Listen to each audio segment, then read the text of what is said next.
முன்பெல்லாம் தெரிந்தவர்களை பார்த்தால் என்ன புத்தகம் படிச்சீங்க என்று கேட்பது உண்டு. ஆனால் அந்த பழக்கம் குறைந்துவிட்டது. புத்தகம் படிப்பதென்பது பலவிதமான உளவியல் நன்மைகளை செய்கின்றன. சமீபத்திய ஆய்வில் பிப்ளியோ தெரப்பி எனும் புத்தக சிகிச்சை மனச்சோர்வுக்கு பரிந்துரைக்கப்படுகிறது. படிப்பது யோகாவைப் போலவே மன அழுத்தத்தை குறைக்கும், அறிவாற்றலை பெருக்கும். புத்தகம் படித்தல் உங்கள் வாழ்க்கையை மாற்றும். எவ்வளவு புத்தகம் படிக்கிறோமோ அவ்வளவு விஷயங்களை தெரிந்து கொள்வோம். புத்தகங்கள் அமைதியான நண்பர்கள்.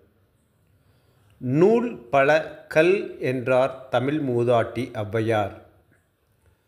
நம் ஐயன் வள்ளுவரோ கற்க கசடற கற்பவை கற்றபின் நிற்க அதற்குத்தக என்றார்.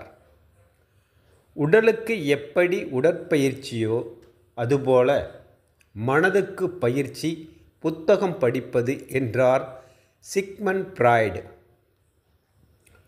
உலக புத்தக தினம் ஏப்ரல் 23 கொண்டாடப்படுகிறது.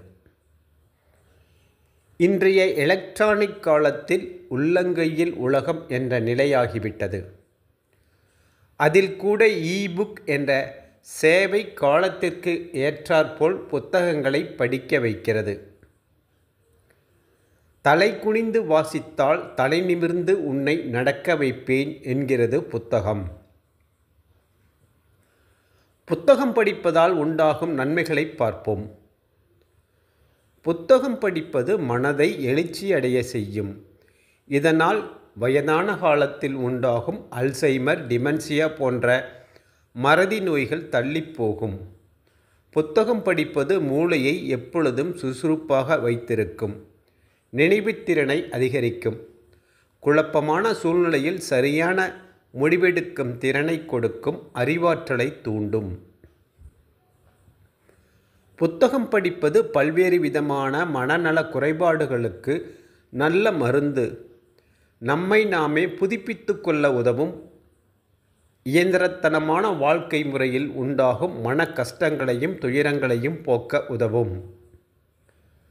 தனிமையில் இருப்பவருக்கும் நேரம் போகவில்லை என்று தவிப்பவர்களுக்கும் புத்தகம் படிக்கும் பழக்கத்தை ஏற்படுத்தி கொண்டால் நேரத்தை ஆரோக்கியமான முறையில் கழிக்கலாம். புத்தகம் படிப்பது புதிய சொற்களை தெரிந்து கொள்ள உதவும். நமது பேச்சாற்றல், மொழியாற்றல், எழுத்து ஆற்றல் அதீத வளர்ச்சி காணும். ஒரு நல்ல புத்தகம் படிப்பது மன இறுக்கங்களை போக்குவதோடு மட்டுமல்லாமல் உள் அமைதியையும் கொடுக்கும். உளவியல் நூல்களை படிப்பது மனநிலை கோளாறுகள் மற்றும் லேசான மனநோய் பாதிக்கப்பட்டவர்களுக்கு உதவுவதாக ஆய்வுகள் கூறுகின்றன. ஒரு புத்தகத்தை படிக்கும்போது உங்கள் கவனமெல்லாம் புத்தகத்தில் குவிக்கப்பட்டு உலகமே மறந்த நிலையில் நீங்கள் அந்த புத்தகத்தோடு பயணப்பட்டு விடுவீர்கள். இது ஒரு விஷயத்தை நோக்கி உங்களை கொண்டு செல்கிறது. வேறொரு உலகத்துக்கு அழைத்து செல்லும். இதனால் மன அழுத்தம் குறைந்து ரிலாக்ஸாக இருக்க உதவும். புத்தகம் படிக்கும் பழக்கம் உடையவர் எல்லா புத்தகங்களையும் வாங்க முடிவதில்லை. தன் நண்பர்களிடம் புத்தகங்களை மாற்றிக்கொள்கிறார்கள். நூலகங்களில் புத்தகங்களை வாங்கி படிக்கிறார்கள். இதனால் நட்பு வட்டம் பெருகுகிறது. அவரவருக்கு பிடித்தமான துறைகள் சார்ந்த புத்தகங்களை படிக்கும்போது அத்துறையில் நிபுணத்துவம் உண்டாகிறது. கற்பனை கதைகளை படிப்பதால் கதைகளின் மூலம் கற்பனை உலகத்தை உருவாக்கும் ஆற்றல் உண்டாகிறது. வாழ்நாள் முழுவதும் படிப்பவர்கள் அதிக ஆர்வமுடையவர்களாக திகழ்கிறார்கள். புதிய அனுபவங்களை திறந்த மனதோடு ஏற்றுக்கொள்கிறார்கள். தனிப்பட்ட வளர்ச்சி மற்றும் மன நிறைவுக்கு வழிவகுக்கிறது. புத்தகம் படிப்பதால் உண்டாகும் அறிவு வளர்ச்சி நம்மை விட்டு என்றும் போகாது.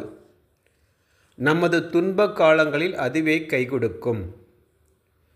நாம் எப்பொழுதும் படிக்கிற பொழுது அந்த சூழ்நிலையில் இருப்பது போன்ற உணர்வு ஏற்படும்.